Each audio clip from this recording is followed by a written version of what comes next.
Hello, কেমন আছেন সবাই? এই ডেইলি ব্লগে থাকছে অনেক কিছু।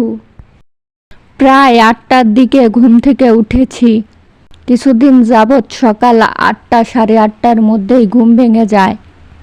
ঘুম থেকে উঠে আমার রোজকার রুটিন বিছানা ঠিক করা। বিছানা এলোমেলো থাকলে রুম অপরিষ্কার লাগে। জন্য ঘুম থেকে উঠেই প্রথমে বিছানাটা ঠিক করি। এরপর চলে আসলাম ফ্রেশ হতে।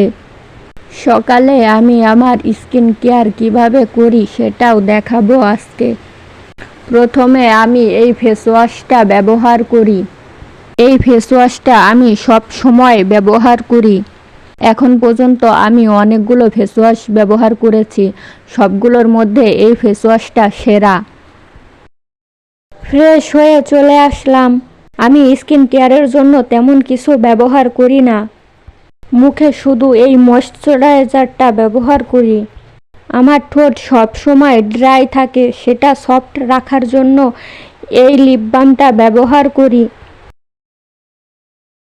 এরপরে সব কাজ শেষ করে খেতে বসে গেছি। আজকে খাবারে ছিল কই মাছের তরকারি আর আচার। খাওয়া দাওয়া শেষ করে চলে আসলাম পড়ার টেবিল পরিষ্কার করতে। অনেক দিন হয়েছে পড়ার টেবিলটা পরিষ্কার করিনি, অনেক এলোমেলো হয়ে আছে। ২-১ দিন পর পর পড়ার টেবিল পরিষ্কার না করলে অনেক ধুলো ময়লা জমে থাকে। সব কিছু পরিষ্কার করে আগের মতো করে রাখলাম। টুকটাক অনেক কাজ করেছি। এত গরমে অনেক তৃষ্ণা লেগেছে, তাই বেশি করে পানি খেয়ে নিচ্ছি। এত গরমে ঘেমে একাকার হয়ে গেছিলাম, সেজন্য তাড়াতাড়ি করে গোসল করে নিয়েছি। গোসলের পর আমি এই গোলাপ জলটি ব্যবহার করি।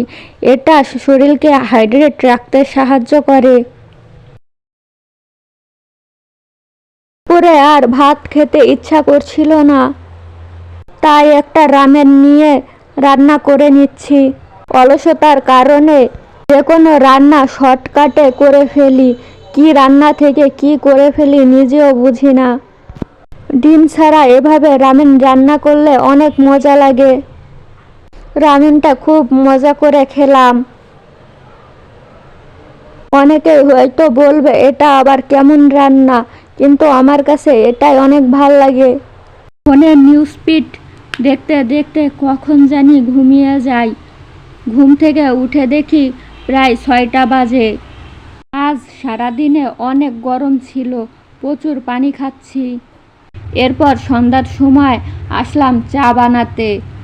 সন্ধ্যার সময় দুধ চা খাওয়ার অনেক ক্রেভিং হচ্ছিল, কিন্তু আমি তো দুধ চা বানাতে পারি না। তাও আজ একটু ট্রাই করলাম। আব্বুর হাতের দুধ চা আর কফি সেরা।